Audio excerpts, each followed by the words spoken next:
Retirement was supposed to be freedom, but no one warned you about the emptiness. You were sold the picture of you on the beach with a pina colada, sand between your toes, water rolling in, and great music in the background. But now you're disconnected, you're lonely, and you barely recognize yourself. This video is a wake-up call to teach you about the 7 lies that you were told and how to get around them. Let's jump into the 7 lies. The first one is that retirement is the finish line. It is not the finish line. It's the starting line. You've been warming up for this for 10, 15, 20, 30, or 40 years. This is go time. This is different than what we've been told. It is not about spending the rest of our life sitting on the beach with pina coladas, because that just doesn't work. And by seeing this as the finish line, it really disconnects you from dreaming and what the future could be. And we don't want that for you. So as you know, we call this phase of life the discovery years. It's not retirement. So the truth is you are now in the discovery years. So think about one thing you can do to reframe this phase of your life. Instead of it being the finish line, it's the starting line. What do you want it to look like? What do you want to be doing 20 years from now? Do you want to be active with your kids, your grandkids? Do you want to be teaching? Do you want to be mentoring? What are some things you want to do? Do you want to have some hobbies? Start writing that down so you can rethink this amazing phase of your life. The second lie that you're told, and we're all told this, so don't feel bad, but it is that you have now earned the right to do nothing. Do you know how hard it is to do nothing? Okay, for maybe a day, a rainy day, a cold, snowy day, whatever is happening outside in your weather, we can all grab one of those days and say, today I'm going to do nothing. But every day for the next 20 or 30 years, you know how hard it is to do nothing. That is a lie we should not buy into. And I think the other thing is this idea of nothing. So really doing nothing, that's sitting in a chair looking out the window, definitely not. But filling your week with watching TV, the average number of hours that people spend watching TV over the age of 65 is 38 hours. That's not something. That's still kind of nothing. So you have to really be careful. Like, what is it that is holding you back from becoming more active and more excited? This is not a time to relax for the rest of your life. It's a time to reset. You don't want to decline, you want to thrive.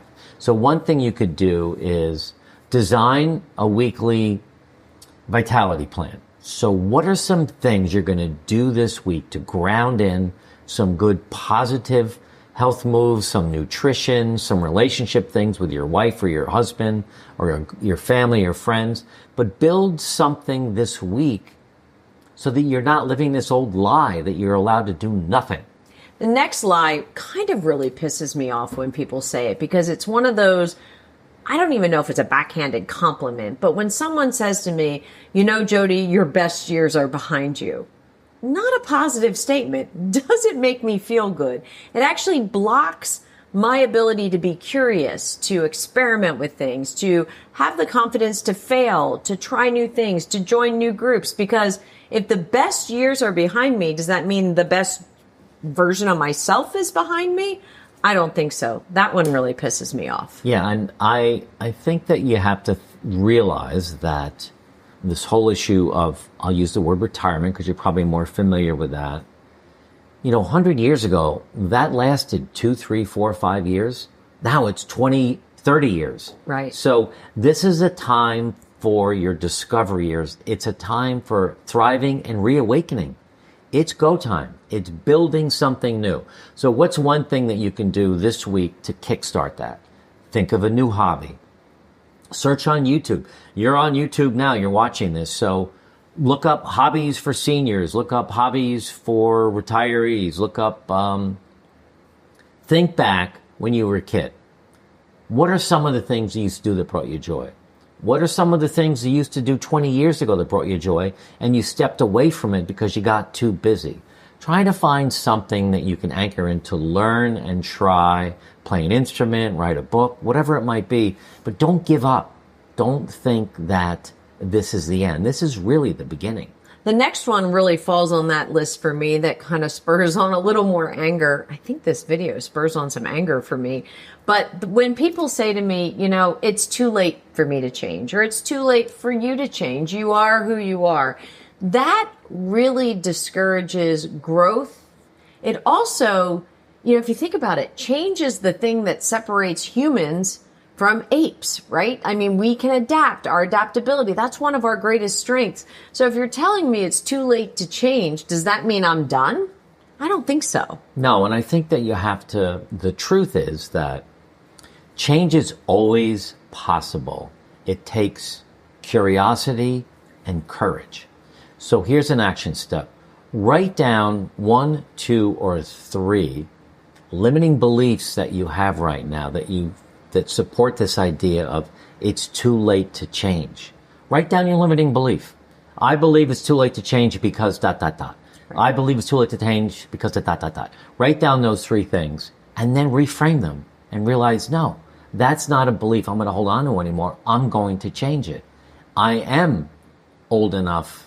I am not too old to change, and I'm going to change starting today. And I'll give you a really good example of that. We're at our home in New Jersey, and the kids are kind of coming and going, and I have always been the chief fun officer for the family. I create all the fun activities, the fun foods, the fun events that the family's going to go on, the fun trips, like that's all on me, chief fun officer. And I said to Mark and to the kids this summer, it's our first summer here. I want to enjoy it too. I'm going to actually change. I'll be a participant in the fun, but we all need to be officers of our own fun.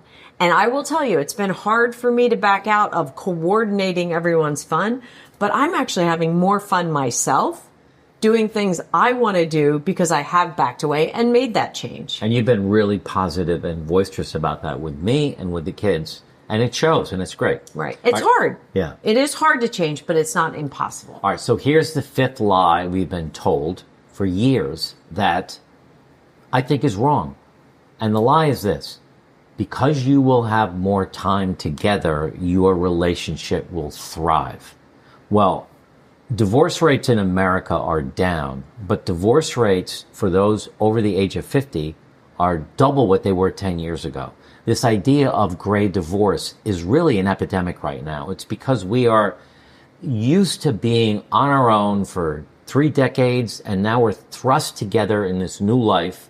And if we don't have a plan to build together, to have some alone time, some together time, do some things that are great, our intimacy is going to fade. Our relationship's going to grow apart. We are going to find ourselves forced into living together, and over time might not like each other anymore because we're not working hard at it. So the truth is, having more time is not the solution. Right. The solution really is being really proactive with some time together to rebuild intimacy. Now, if you're one of the lucky ones, the lucky couples where nothing's changed, you're happy, it's great, that's good for you. But there are a lot of people, again, gray divorce has doubled in the last 10 years. You need some work to do. And I just think inherently remind yourself and your spouse or partner or significant person in your life that retirement can really breed loneliness. You used to be able to be out and about with clients or teams or customers or coworkers, or, you were just out and about a little bit more in segments of populations where everyone was moving in the same direction. If you worked for a company and you all had goals, you had commonality, you could build relationships.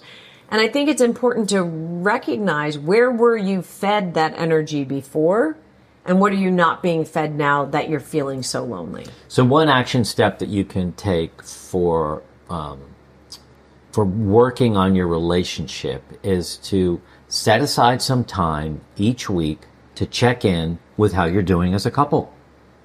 I mean, again, you've been apart for a long time. Now let's say we both retired on the same day, the last Friday in 2018. The weekend was fun, celebrations, Monday, Tuesday, all right. Wednesday morning, we're like, okay, we've had 2 days of nothing. Now what? And we worked really hard on checking in with each other. And we do that really every morning during our coffee. Just a short check-in. How you feeling? How'd you sleep? What can I do to support you today? It's different language, and you didn't do that when you were working. because you didn't have time. Work just was there. Right. So, hey, we wanted to let you know about something really special and unique that's happening. We know you've been watching us on YouTube, and we appreciate that.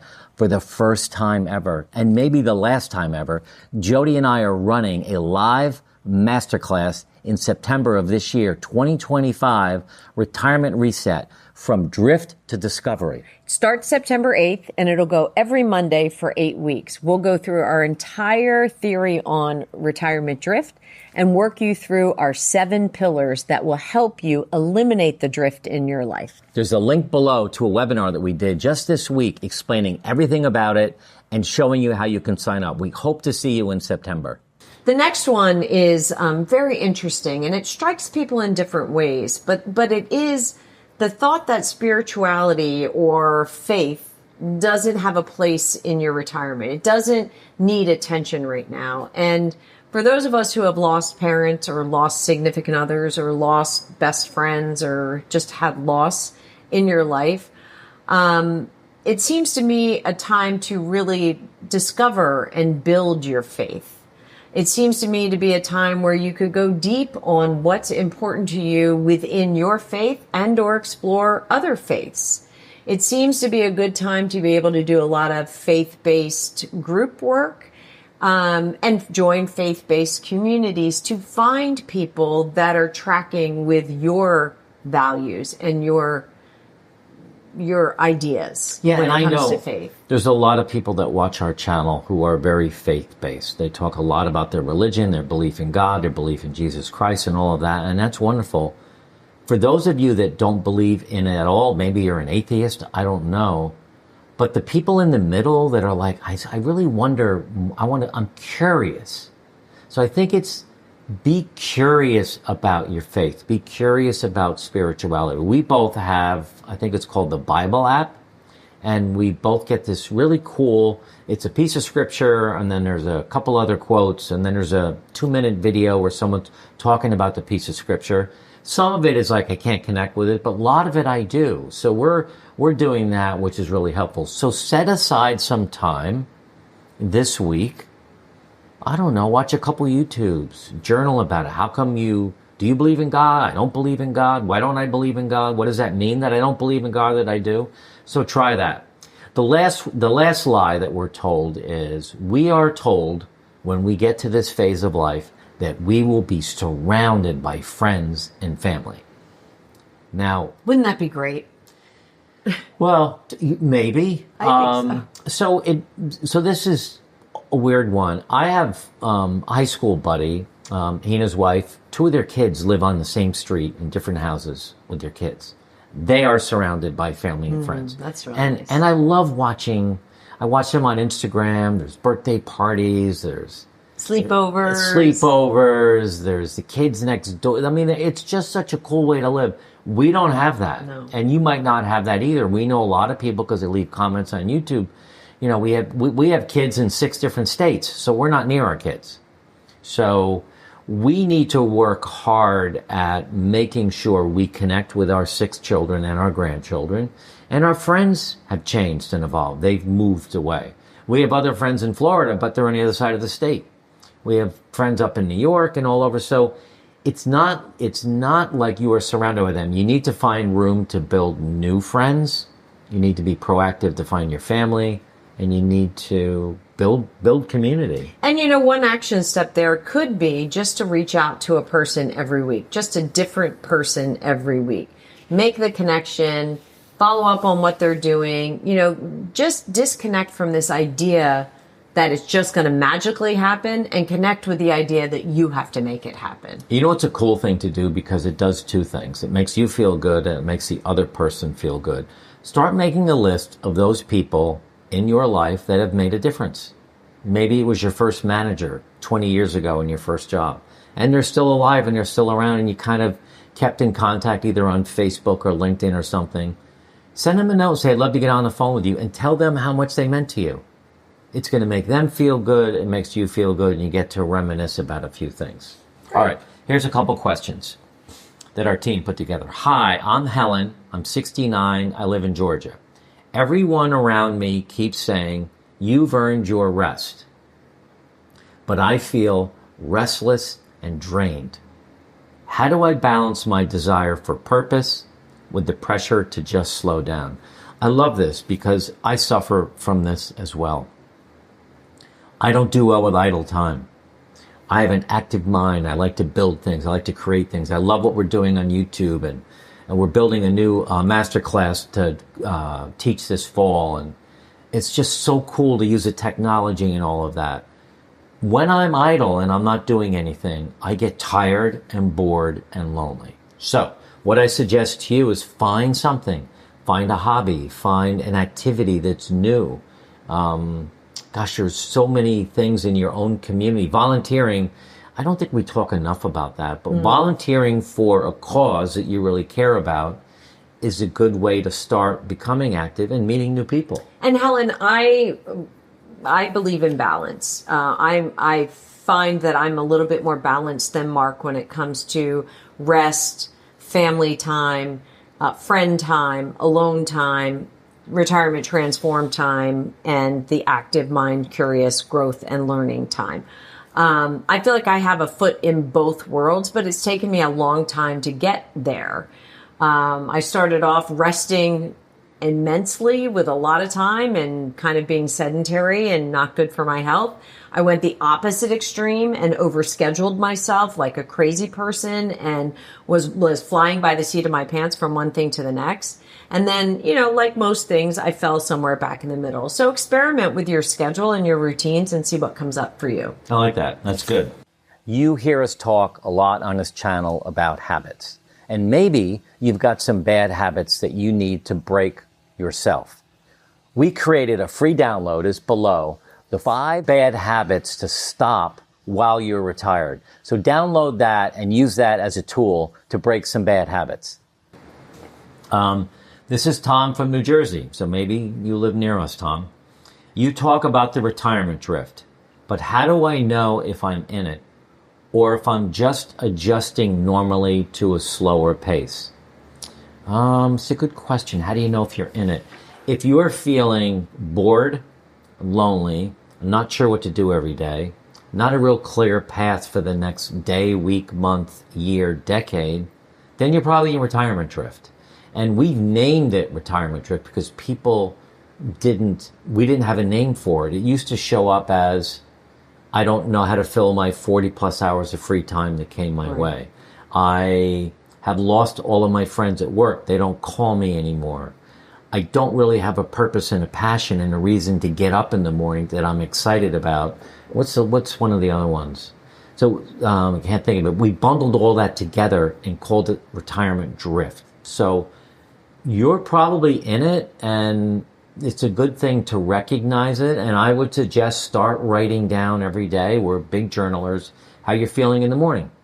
And at the end of the day, what your day was like. What did you do differently today that gave you the energy you were looking for? And I had a friend yesterday who, a new friend of mine over at our golf club, and she said, I just started watching your channel. And, I started thinking about this concept of retirement drift. And I said, oh, Jean, tell me more. And she said, well, I think I know I'm in it. Her words, not mine. When I wake up and look at my husband and say, what day is it? And she said, that's my clue that I may be drifting. And I said, oh, as long as that doesn't come on Tuesdays when we play golf, because you got to remember to get here early. But we had a good laugh about it. But that was an indicator to her. She said her whole career, she always knew what day it was. Yeah, and we still hold Saturday and Sunday as days off, as days where we're with family and friends and relax and go to the beach, maybe play golf. And Monday through Thursday are a combo of work days and golf days. But we have that structure, so we do know what day it is, and we have a lot of purpose right now, which is helpful. Okay, I've got a question from Carl from Chicago. I expected friends and family to be more present now that I'm older, but I feel more alone than ever. How do I build meaningful friendships from scratch after the age of 65? Well, you're crushing this, so why don't you address this? You're doing a really good job creating new friendships and new community. And it isn't easy, Carl from Chicago. What I would tell you is you have to be purposeful about your friendships. You have to be willing to ask a lot more questions of others than they're going to ask of you and be okay with it. My mom used to say you have to be interested as well as interesting.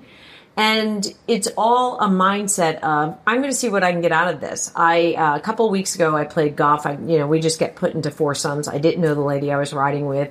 And I asked her no less than 10 questions through the first 5 holes. So maybe 2 questions a hole. Tell me what you did before you retired. Are you married? Do you have children? Do you have grandchildren? How long have you lived here? How long were you a member of the club? Just all different questions. After 10 questions, I started getting low on energy, and I said to myself, maybe I should give up because she's not asking me anything about myself. And then I thought, you know what? I'm going to keep going. And by maybe the 14th or 15th hole, she said, tell me a little bit about yourself. We've been talking about me this whole time. It took her a little while to get there, to register that she doesn't know anything about me, and we've spent the day together. And now I can't wait to ride with her again. What are you going to talk? What other questions do you have left? Oh, you know me. I got questions. You have a lot of questions. So that was a great question. Let's see. That was Carl? Yep. All right. I'm Alice from Oregon. Retirement has made me realize my marriage was built on routines, not connection. What was the first step in rebuilding your relationship post-retirement? Probably a big fight. I was going to say a breakdown, for sure. Yeah. Unfortunately. So I think that we've worked really hard at making sure we spend time talking to each other and listening to each other about how we're feeling. With the sole purpose of constantly saying we need to constantly stay on top of our relationship with each other. We want to be with each other intimately. We want to keep that spark alive, so we talk about it. What do I need to do today to light that fire? I got some ideas. Do you? But we talk about it. And, sometimes Jody might just say, you know what, I got so much on my plate right now. Not a good time, not a good day. Okay, I'll be back tomorrow with the same question. But really just opening up and being comfortable and laughing through it. And remember when you first met? Go back to when you first met. And you were kind of chasing each other and playing that game. Start that game again. I mean, you're stuck in all of these routines with each other. Bust out and say, tomorrow we're going to do something different. We're going to get in the car. We're going to do a day trip. We're going to go for an overnight. I don't know. Go to a movie. Do something different to break up the monotony of whatever you have going on and build that connectivity again. And it doesn't always have to be about sex. But intimacy is really nice, just laying there, being together, and really loving and being kind to each other. That's a great answer. If you like this video, you're going to love this next one, too. 50% of people who are 65 to 70 are still reporting to be sexually active. Once we hit age 71 to 75, 40%, age 76 to 80, 25%. The good news is that 20% of people who are in their 90s are reporting to still be sexually active.